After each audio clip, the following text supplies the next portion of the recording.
teremos a palestra do Eduardo Bolvo, que é gerente de estratégia e trabalha na área de tecnologia, na diretoria de engenharia de dados do Itaú.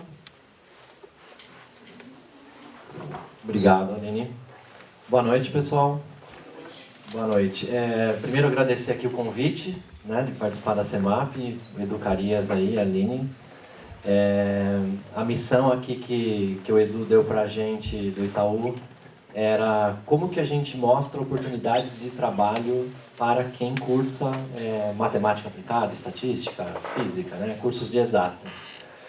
E aí, para conseguir contar essa história para vocês, eu achei melhor trazer um pouco da minha própria trajetória, né? Eu também tive uma formação aqui na Unicamp e mostrar para vocês diferentes tipos de atuação em diferentes áreas, tá?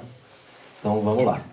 Então, a ideia aqui é contar um pouquinho do banco, fazer um paralelo aqui com a minha trajetória, eu vou alternando aqui na medida da progressão da minha carreira, e a gente culmina um pouco no final com a transformação digital e o que a gente está vivenciando aí no mercado de trabalho e nas instituições de forma geral.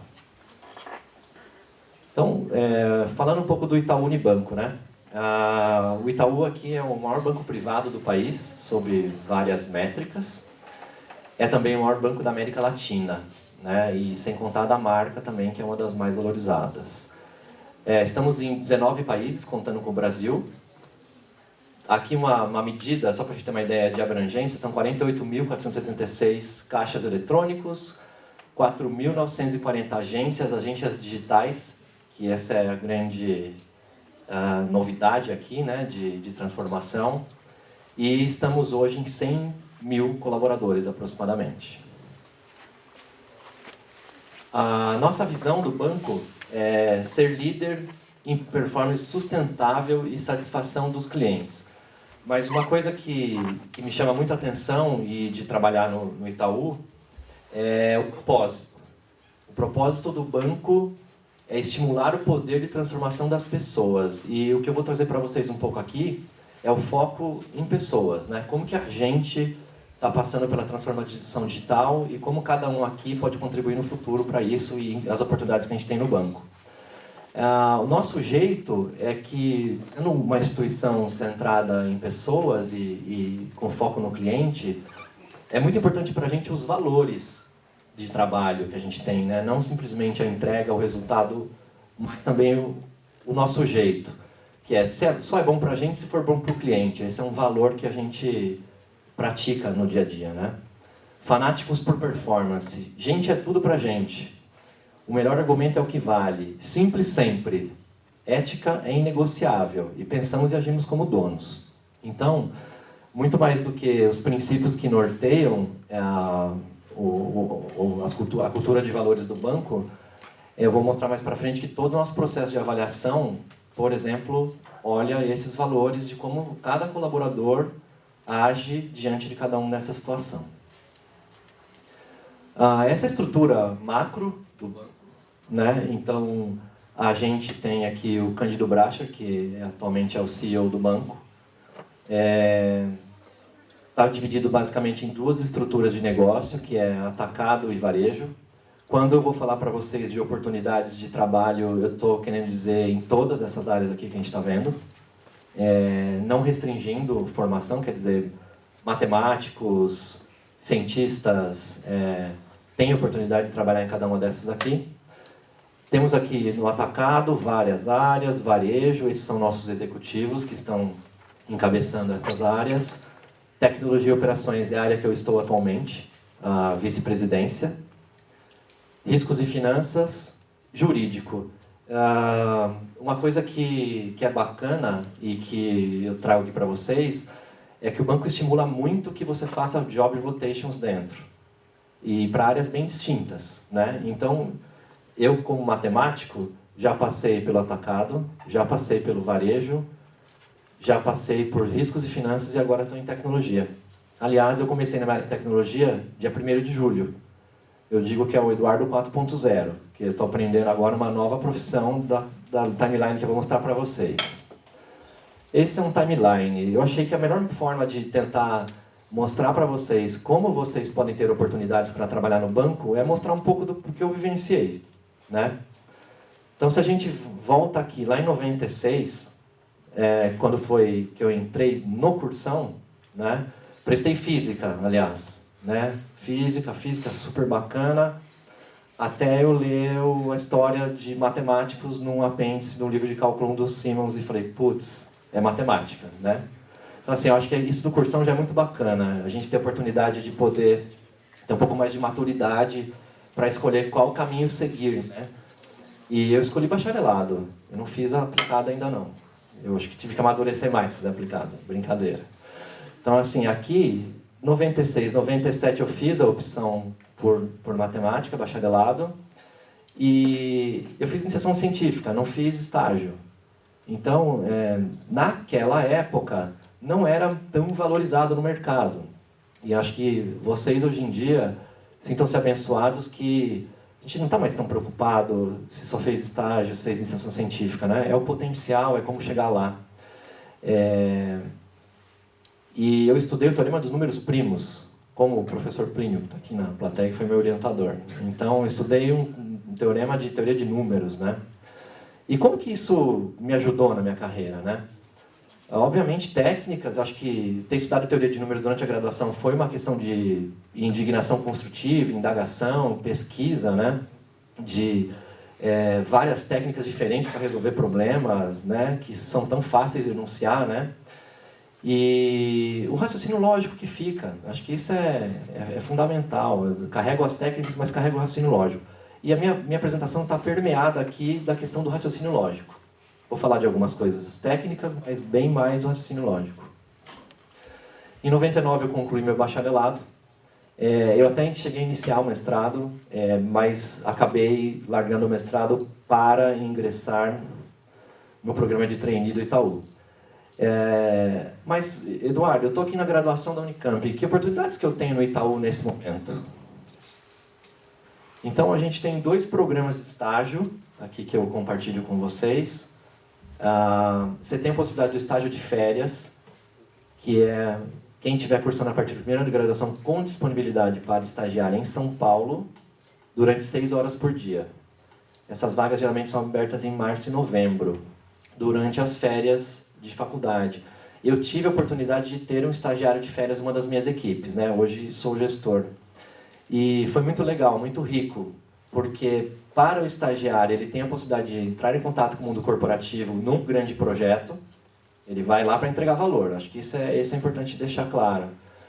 E o banco fica de olho, né? Esse estagiário, ele é considerado futuramente. Será que esse estagiário não poderia participar do programa de trainee, não poderia ser efetivado mais para frente? Então é uma boa oportunidade. E o estágio corporativo, né? São estudantes do antepenúltimo, penúltimo ou último ano da graduação e aí disponibilidade para estagiar em São Paulo, capital, durante 4, 5 ou 6 horas por dia. As vagas são abertas praticamente durante todo o ano, tá?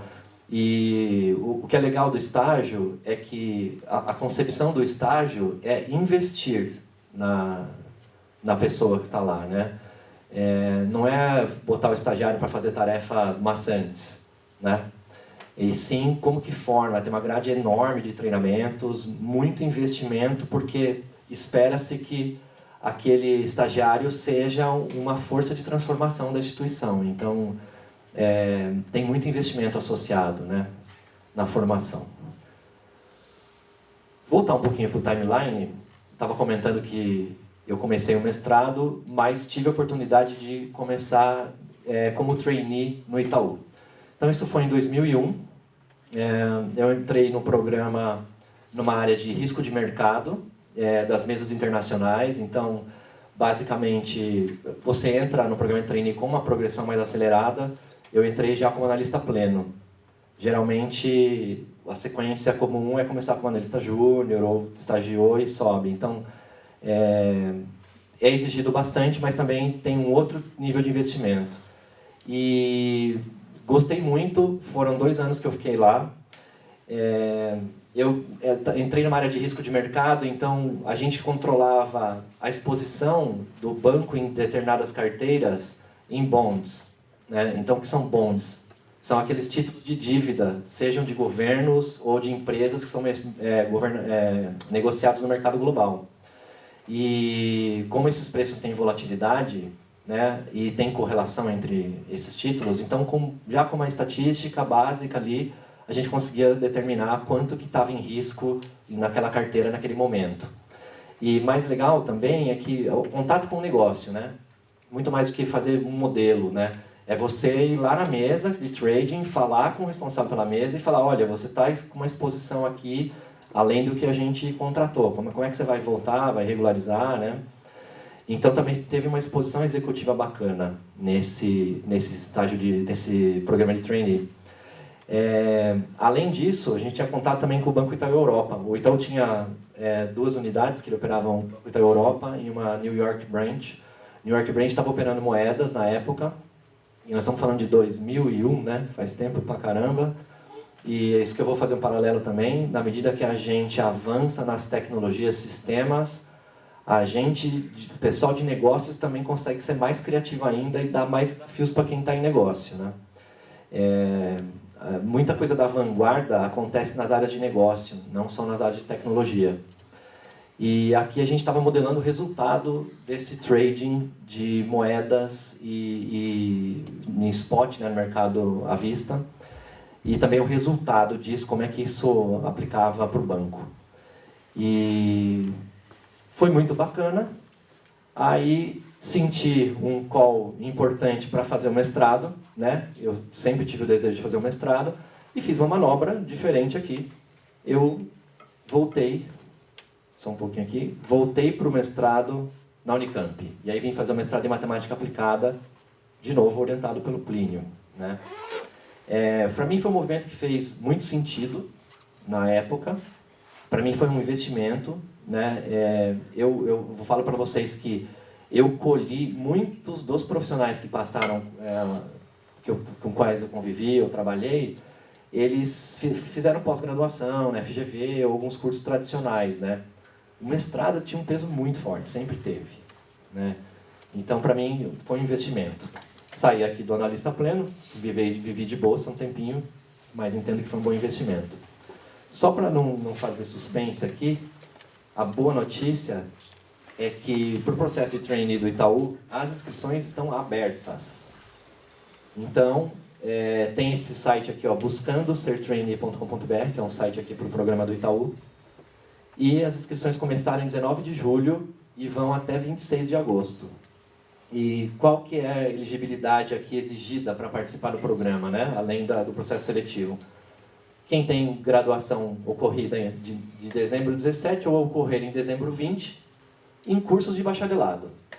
E aí, um pouco do paralelo aqui da apresentação para vocês, de falar das oportunidades para os estudantes de matemática, física e cursos de exatas em geral, é que não está sendo exigido qual é o curso aqui. Não tem vagas restritas para quem está fazendo exatas, humanas, biológicas. Tá? Tá aberto. Quem tem bacharelado. Ou seja, a gente trilha nosso caminho, né? E o que eu entendo que os estudantes de matemática e os profissionais que têm formação em matemática têm muito forte é o raciocínio lógico.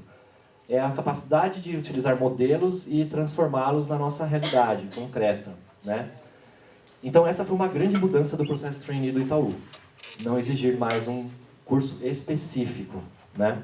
Obviamente que para trabalhar no jurídico aí precisa da OAB, tá? Mas tirando essa restrição do jurídico não tem nenhuma outra, tá? Voltando aqui para o mestrado, eu estava como analista pleno no Itaú, decidi aqui, topei o convite de vir fazer o mestrado e o que eu carrego desse mestrado em termos de disciplinas e parte técnica é uma analogia que eu vou fazer mais para frente na apresentação. Cara, você pega um método iterativo numérico, por exemplo, você tem comunidades de trabalho, incluindo isso em metodologias ágeis, no relacionamento de entregas dessas comunidades. E várias analogias você consegue fazer com essas matérias, esses métodos, né? E Tive a oportunidade também de estudar bastante combinatória e numerativa.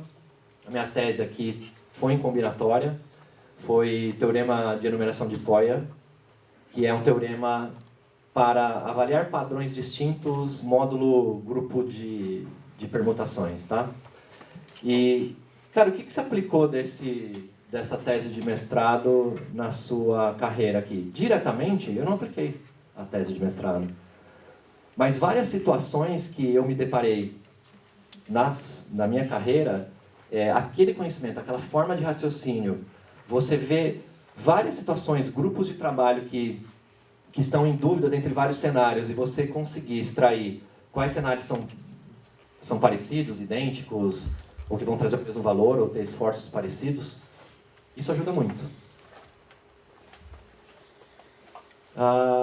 Saindo do mestrado aqui, eu tive uma breve passagem por uma empresa americana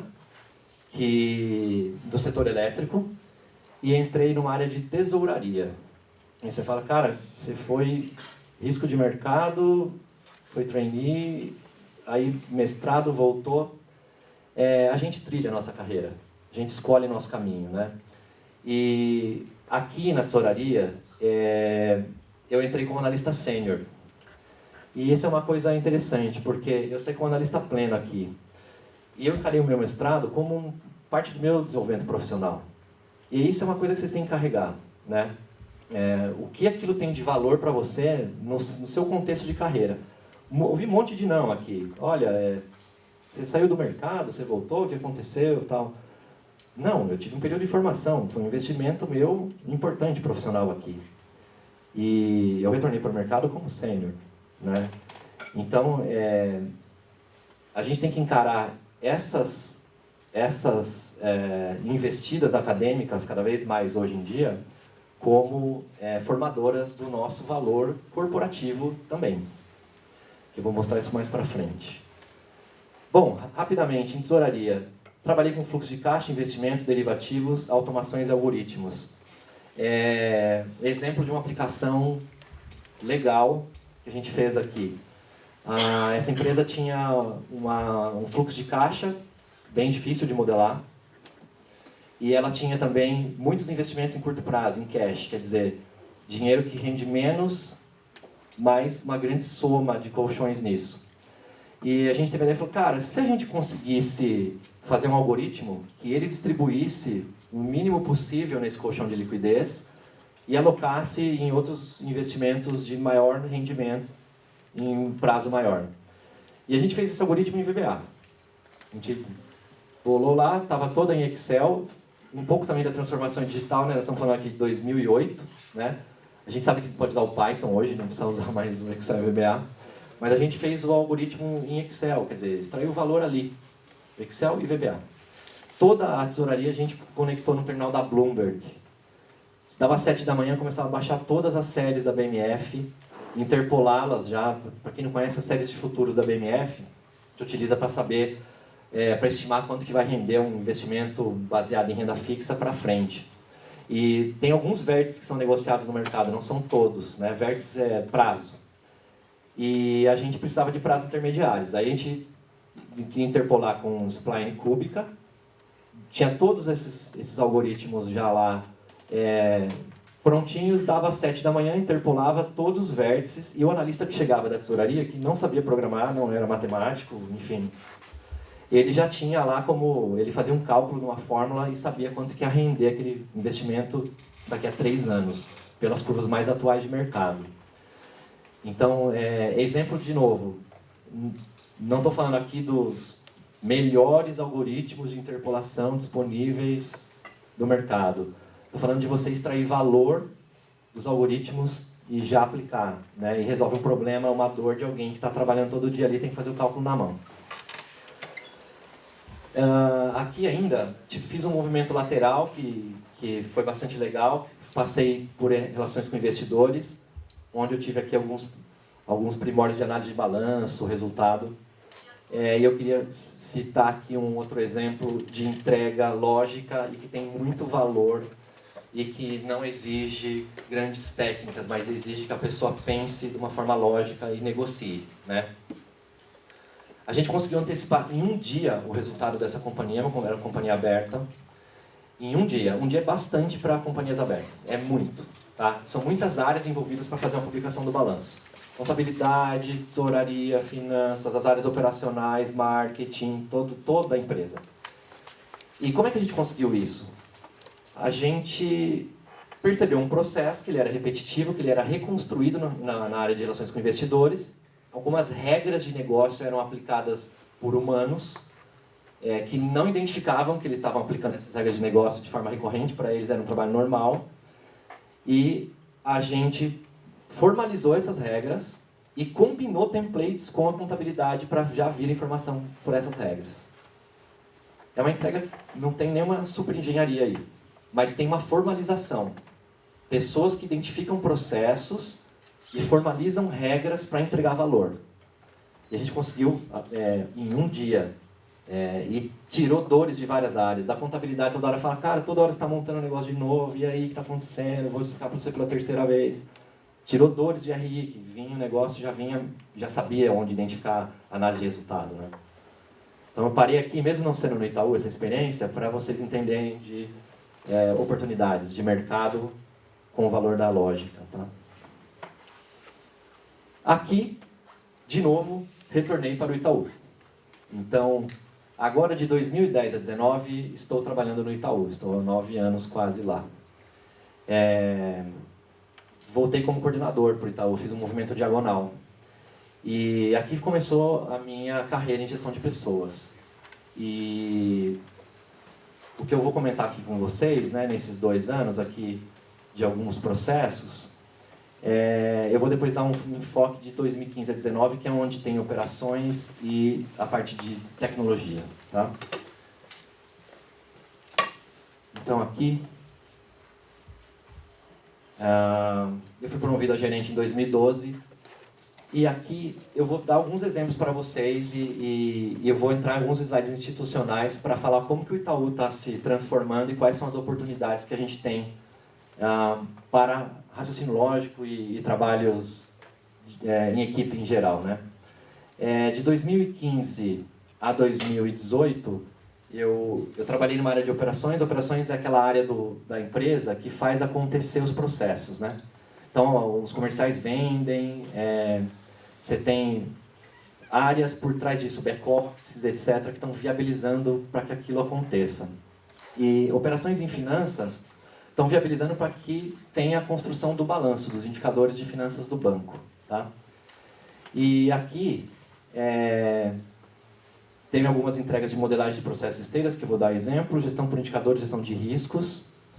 E depois, em 2019, fiz um rotation mais recente, como eu falei agora na área de tecnologia, que eu comecei em julho, quer dizer que é o 4.0 aqui, né? Que eu estou numa área agora de experimentação e monetização de dados. Eu fiz um movimento, aqui eu era um grande consumidor de dados, né? Eu recebia muitos dados de finanças para fazer as análises e deixar o balanço produzido para divulgação. E aqui agora eu estou na diretoria de engenharia de dados, que é a diretoria que meio que rege essas estratégias de dados do Banco Itaú, tá? Então, de novo, mais um movimento lateral aqui, um job rotation que é altamente estimulado nessa instituição. O que a gente espera, né, pensando aqui em atração e seleção? Aqui é um pouco de como funciona o processo. Eu estou mostrando slides da apresentação institucional. Se vocês entrarem aqui no link, vocês têm acesso a todos esses slides, tá? Atração e seleção. O que a gente espera, né? O que a gente espera o que brilha os olhos de um gestor, de uma pessoa que vai trabalhar lá conosco? Cara, acho que principalmente a iniciativa. A gente precisa de gente com iniciativa. Gente que está com vontade, que quer se superar, que quer aprender a cada minuto, que não se contenta em ficar na zona de conforto e que quer enxergar o valor naquilo, tem um propósito em estar ali, né? E isso move muito, né? Análise técnica, capacidade de modelagem, capacidade de gestão de pessoas são muito importantes, mas como é que você atinge, né? Ninguém chega no trabalho sabendo tudo, né? A gente tem um caminho para chegar até lá. Então, o que a gente busca é esse engajamento, essa vontade de crescer. Vocês podem ver os valores do nosso jeito, né? Valoriza pessoas, que trabalha bem em equipe, que entende que trabalhar em equipe tem um resultado maior do que um trabalho individual. Você pode ter momentos de foco, não tem problema. Pode ter momentos de foco, mas que você trabalha melhor em grupo, em equipe, né? Então, isso a gente espera. E aqui tem alguns dados, né? Quantas pessoas foram admitidas. Olha, 2000 e várias efetivações, 95% dos estagiários continuam no banco. Foram recrutados 132 trainees em 2018 e 98% de retenção, quer dizer, estão lá ainda. E desde 2009, o Itaú vem sendo classificado como uma das melhores empresas para se trabalhar. Então, é um pouco aqui da sensação que eu também tenho estando lá em 2009. Aqui a quantidade é soma, 253 milhões investidos em treinamentos, né? Então, isso é motivo, né? Isso é motivo para poder buscar uma oportunidade. Gerenciamento de carreira. Eu determinei para a tecnologia agora, tive uma oportunidade e consegui. Então, esses movimentos acontecem lá dentro, né? Pode passar por negócio, por várias áreas. Isso é muito bacana também. Aquilo que eu comentei da avaliação, né? As pessoas são avaliadas pelas entregas, os resultados, mas também pelo comportamental. Como que ela chegou naqueles resultados, né? Ela chegou aderente aos valores? E aqui um pouco do que tem de benefícios, remuneração, que vocês conseguem ver lá. Por que eu falei pessoas, né? Oportunidades, transformação digital, oportunidades, pessoas e oportunidades. Essa é a forma moderna que a gente vem trabalhando agora, né? Antes a gente trabalhava em cascata. Você tinha lá gerenciamento de projeto de execução, tinha um cronograma, executando uma coisa depois da outra e fazia entregas em meses, em anos, né? Com a metodologia mais ágil, onde você tem numa mesma equipe um cara de tecnologia, um cara de user experience, um cara de produtos, de negócio, um de operações, um cientista de dados alocado. Cara, qual papel o matemático pode exercer aqui? Qualquer um desses daqui, né? Depende da orientação de carreira dele. Ele pode ser um cara mais técnico também, ele pode ser um cientista de dados, né? Ele pode ser um cara que manja bastante tecnologia. Ele pode ter habilidades computacionais, conhece várias linguagens de programação, conhece de dados, conhece de arquitetura, né? A gente, de certa forma ou outra, tem elementos de cada uma dessas coisas aqui. E o sprint eu comentei, a gente está falando lá de método iterativo, né? Um paralelo com uma solução iterativa, é como a gente tem trabalhado agora. São pessoas também trabalhando. Cara, faça pequenas rotações, iterações constantes e feedbacks contínuos de como aquilo está indo, e você vai entregando em semanas, né? E você tem direito de errar. Errou? Faz mais uma iteração. Qual que é o produto de valor que entregou na primeira iteração? Na segunda, na terceira, na quarta. E não uma metodologia de cascata que eu vou esperar um ano inteiro para saber se aquilo entregou valor ou não e já mudou. O mercado já é outro, né? Então, essa é uma grande coisa legal de pessoas que a gente vem trabalhando. Então, tem grande quantidade de dados, uma ampla base de clientes, vasta gama. Cada uma dessas coisas aqui permite algum tipo de atuação. Eu vou falar um pouco mais para frente. Mas quando a gente compara o banco com um banco que nasceu digital, né, um banco agora dos menores ou alguma coisa assim, a gente tem alavancar, né? A gente vai tentando alavancar, desenvolver habilidades digitais em cima dos principais pontos fortes que o Itaú tem, né? E aí, quando a gente fala aqui do que a gente pretende para frente, vou dar um exemplo aqui do exponencial, né? Todo mundo fala do exponencial. Todo mundo fala do exponencial. A gente quer atingir o exponencial e tem inteligência artificial aqui no meio, tem aquela questão das comunidades de entrega, tem uma questão de Analytics Ops. O que é Analytics Ops? Se antes era cascata e depois ficou uma metodologia mais ágil, né? Design, código, teste, design, código, teste, com microserviços, isso vai trazer a entrega cada vez mais rápida, né? E nós estamos falando de um banco, mas estamos falando também de uma empresa de tecnologia, né? Então, temos muita oportunidade também para quem se enveredou mais para um lado computacional, tá? Muita oportunidade. Voltando aqui um pouquinho para o timeline, eu também completei um MBA executivo em 2019 aqui, em crédito, que complementa um pouco a formação técnica, né, uma formação mais executiva. Mas agora, nessa nova posição, é uma gerência de estratégias em dados e analytics. Então, nessa gerência, a gente está olhando monetização de dados, né? Como é que a gente traz valor para os dados, aquela grande quantidade de dados. E eu queria localizar um pouquinho onde fica essa gerência, né? Então, essa gerência fica na área de tecnologia do banco. A diretoria, que reporta para o Guerra, que é um dos vice-presidentes que a gente viu lá, que é o cara que está em tecnologia, ela está na diretoria de engenharia de dados. Então, o que é a diretoria de engenharia de dados? É onde estão os cientistas de dados do Banco Itaú. Tá? Nessa diretoria, você tem uma superintendência que está olhando engenharia de dados, que é como é que a gente faz para conseguir fazer os deploys de modelos de uma forma mais eficiente, mais rápida, mais estrutural. Você tem a superintendência que eu estou, que tem um contato enorme com o negócio, quer dizer, o negócio achou uma oportunidade lá para um cientista de dados, vamos ver se a gente consegue incubar na diretoria de engenharia de dados. O negócio está treinando um cientista de dados lá local, legal, vamos dar uma consultoria para ele lá. E todo o centro de excelência analytics também está nessa diretoria, quer dizer, os modelos de vanguarda, né? E para vocês terem uma ideia aqui de números, depois eu volto nesse, o Itaú ele está com 250 cientistas de dados. Vejam o crescimento de 17 a 19. Nós estamos falando de 2 anos aqui. 33, 214, 250.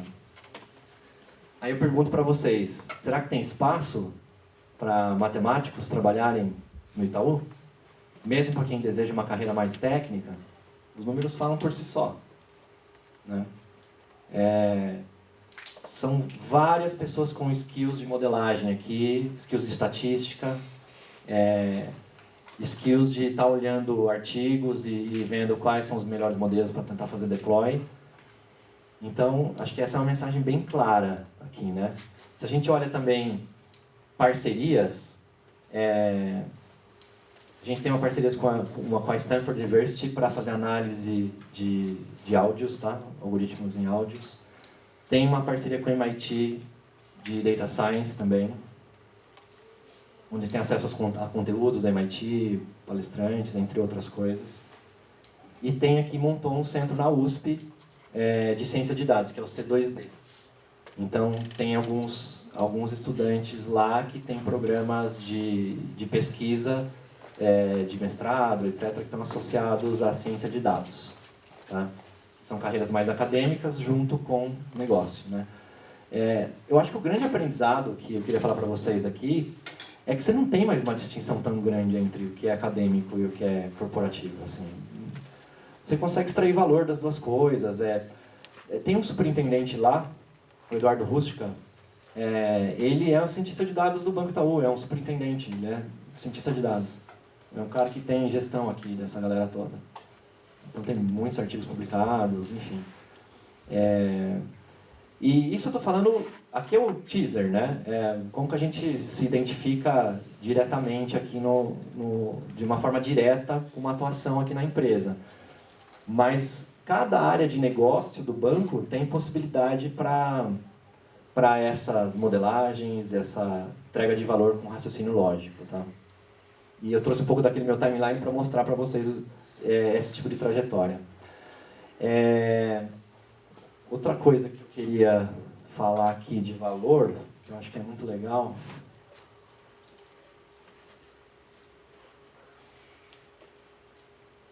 é que assim, a nossa contribuição está em várias etapas. Né? A gente fala muito do machine learning. Machine learning, mas tem contribuições e tem valor em várias etapas anteriores. E aí eu trouxe aqui um slide da SAP, é um slide público aqui de como é que eu saio de um problema de negócio e chego no machine learning. E tem umas provocações interessantes a gente fazer, e mais que as provocações para mirar no Machine Learning é como você extrai valor anterior já, e as nossas habilidades aqui são muito utilizadas para isso. Primeira pergunta, cara, você precisa de automação? Essa é uma pergunta importante. Cara, se eu não precisar de automação, eu vou fazer de forma manual. Tem trabalhos que têm valor de fazer de forma manual. Cara, preciso de automação. Essa aqui é uma das mais importantes. Você consegue escrever as regras? Você consegue formalizar as regras? Se você consegue formalizar as regras, você tem uma solução baseada em regras. Você não vai para o Machine Learning, não precisa... E aqui tem um grande valor. Muitas das vezes, quem conhece produtos do banco e outras empresas, produtos, como é que essa informação transita, quais são as regras de negócio, foi lá sentar com o negócio para entender, muitas vezes ele resolve o problema aqui já. E a capacidade de abstração é muito importante para poder resolver por regras, né?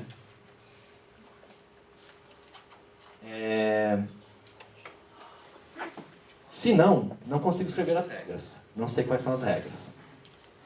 Você consegue formular seu problema claramente? Se não, você vai ter que refinar seu problema. Se sim, você tem dados. Isso é muito importante. Você tem dados do seu problema? Eles são estruturados? Esse é um ponto que, uma vez, um dos executivos da SAP veio dar uma palestra lá no banco, ele comentou, muito se fala em Machine Learning, e, eventualmente, uma outra empresa nem tem os dados estruturados. O cara não vai conseguir fazer um training daquele algoritmo, não vai. Não vai porque ele não tem estruturado. O cara está com uma base aqui, outra lá, ou não tem. Então, esse é um ponto de dor também. Tá? Quando a gente fala da diretoria de engenharia de dados, é para a gente trabalhar esse ponto de dor também. Né? Como é que a gente estrutura em data lakes e outras soluções dados num volume bastante expressivo. Né? Você tem um padrão regular? Se você não tem, você pode procurar por novos dados e melhorar também o que você tem de informação. Cara, tenho features relevantes? Não tenho, de novo, volta para cá. Agora, outro ponto que eu queria mostrar aqui, né? Você consegue medir o sucesso? Você consegue extrair o valor? Se você não consegue extrair o valor, melhor você voltar. Porque esse é um ponto importante aqui. Que acho que a gente, muitas vezes, tem prazer em estudar técnicas e cada vez mais se aprofundar nas técnicas e mais, né? Mas se você não extrai o valor, não vai adiantar. A especialização pela especialização não é o caminho, né? Então, esse é um ponto bem importante aqui também. E aí, claro, se você consegue, você vai para o Machine Learning, aprender regras e tudo mais. Tá? O Itaú vem capturando bastante com inteligência artificial e analytics já. Aqui é um pouquinho, aqui é base 100, né? Isso aqui é o valor capturado com AI e analytics. Se 2017 fosse base 100, 2018 nós estamos falando que foi para 270, né? 2,7 vezes. E depois para 375. Então esse aqui é um tipo de retorno. Isso mostra o quanto dados tem esse potencial de valor. E o quanto aquilo tudo que a gente veio falando reduz também o tempo de entrega para esses modelos. Então nós estamos falando que 2017, X 7 vezes mais rápido, 4 vezes mais rápido.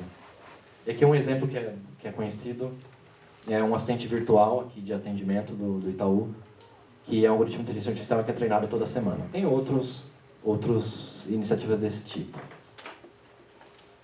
Por fim, aqui, em termos de inovação, uma pergunta que também fica na cabeça dos jovens é: e como é que fica a questão das startups, né? Como é que a gente relaciona um banco do tamanho do Itaú com startups?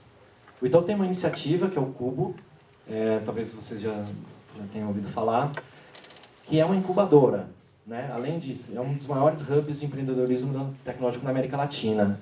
É um prédio que fica lá, perto do Shopping Vila Olímpia. É bem bacana conhecer. Tem vários eventos que você consegue se inscrever para você participar e eu recomendo fortemente. Cada andar tem várias empresas incubadas, tem um terraço bem bacana lá também, tem uma vista bonita. E nós estamos falando aqui 2.000 pessoas por dia, 24 patrocinadores, vários eventos diariamente, 1.100 residentes, são 120 startups lá, 400 membros, 70 projetos. E qual que é o interesse, né? Um dos... Aprender. Acho que é uma coisa bacana. Como é que essas empresas estão atuando, né? Como é que elas estão inovando? E existem também projetos do Itaú para atuação aqui no Cubo, tá bom? Trainees, etc. Bom, eu resumi aqui de novo o que eu mostrei de oportunidades. Falamos aqui do estágio de férias, falamos do estágio corporativo, falamos do programa de trainee. E aí eu abro agora para perguntas.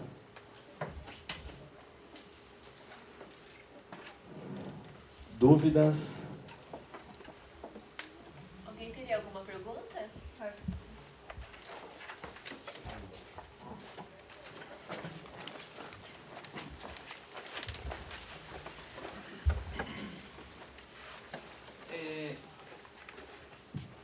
Você comentou do trainee, dos estágios, e não tem nenhum tipo de foco particular, o curso não tem nenhuma restrição. Mas aí no caso, pra que área que eu vou, sabe? Legal, boa pergunta. Não tem restrição na entrada, tá? O programa de trainee, ele tem uma fase generalista, que você tem como escolher determinadas áreas para você passar, né, áreas de interesse, que a gente falou de propósito aqui, né? Não é aleatório, entrou, vai trabalhar no jurídico, entrou, né? Você tem como você fazer escolhas. A escolha é ampla. Geralmente o trainee vai passar por diversas áreas diferentes, vai passar por uma área de negócios, vai passar por uma área de operações. Isso faz parte do programa. E você tem atuações que têm relações com o que você gosta também, né? Então, se eu sou um cara que me formei em matemática aplicada e tenho um grande conhecimento de modelos e gosto de ir para uma parte mais técnica de modelos, eu consigo me encaixar em atividades correlatas. Se eu gosto do raciocínio lógico, não quero uma carreira muito técnica em modelos, quero ver fazer business, quero ir lá desenvolver um produto, desenhar um produto também usa lógica. Você passa por uma área de produtos. Depois dessa fase generalista, nesse link que eu coloquei aqui, ele tem bastante insumo do programa, tá? Esse Buscando Ser Trainee aqui. Ele fala das etapas todas de seleção e fala um pouco do programa. Tem entrevista, também tem vídeos de quem foi trainee, tá, ou E depois você tem uma fase mais especialista. Aí você fala, beleza, agora eu vou focar em determinada área. Então vou dar um exemplo atual que estamos passando lá, na minha gerência.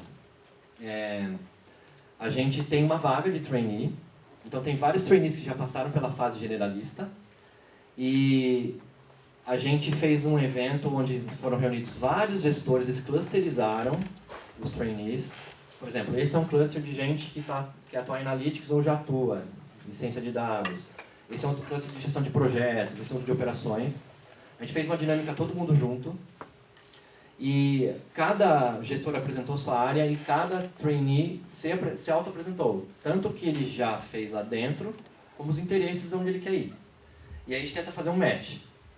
Então, hoje mesmo, antes de vir aqui para Campinas, um dos trainees me procurou lá. Ele é um cara que focou bastante em ciência de dados, em treinar, desenvolver modelos. E o momento que ele está atual, ele não quer desenvolver modelos. Ele quer uma coisa mais end-to-end. Ele não quer focar no desenvolver modelo, mas ele quer ligar, por exemplo, a ponta do negócio que tem uma oportunidade ou uma necessidade com o cientista que está desenvolvendo o modelo. Fazer esse meio campo. Que a gente chama um pouco de business translator, né? O cara que entende o negócio, mas ele também consegue conversar com o cientista de dados. Então, no caso, isso é durante o processo para você virar trainee que tem essa coisa toda? Ou não? Eu passando nessa parte generalista, eu meio que já sou trainee e aí depois eu vou ser levado para alguma área? Tá durante o processo ainda, ele continua sendo um trainee, tá? Tanto a fase generalista como a especialista. Tá. Ele não deixou de ser um trainee ainda. Em algum momento ele deixará de ser trainee. Eu digo mais na hora de você ingressar, sabe? Tipo, processo para você se tornar o trainee? Você declara interesses em áreas. Você declara. Tá? Mas tem um processo seletivo. Né? Nesse site tem lá todas as etapas. Tem solução de cases, tem algumas dinâmicas, tem algumas etapas para poder participar do processo seletivo. Não sei se eu matei sua dúvida ou não? Eu acho que sim. Mais alguma dúvida?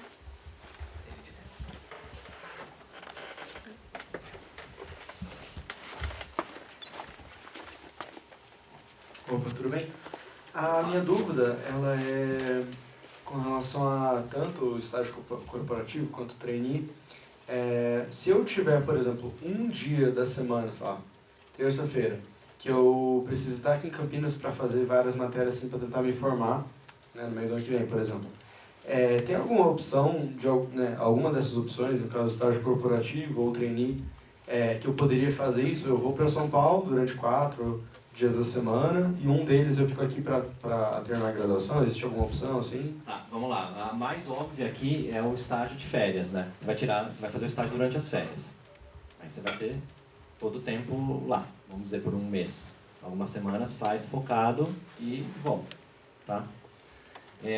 Dependendo do estágio, do número de horas, você está falando assim de 4, 5 ou 6 horas por dia. Dependendo, você pode tentar negociar isso com o gestor, tá? Tem como tentar negociar. Se for uma ausência mais local, entendeu? Você diz tipo, fica Mas você vai ter que cumprir a sua carga horária. Isso não tem como. Tá? Tem uma grade. Se você está falando de 4 horas por dia, são 20 horas por semana. Tá? E se dependendo do estágio ele conseguir te dar uma flexibilidade de horário, ok. Algumas áreas não conseguem. Tá? Entendi, obrigado. Mais alguma dúvida?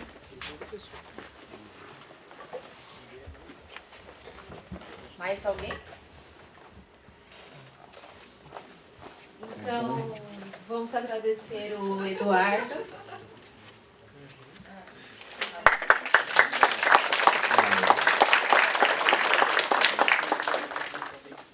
Vou deixar meu e-mail aqui com o Edu. Qualquer coisa, vocês podem se corresponder comigo sem problema nenhum.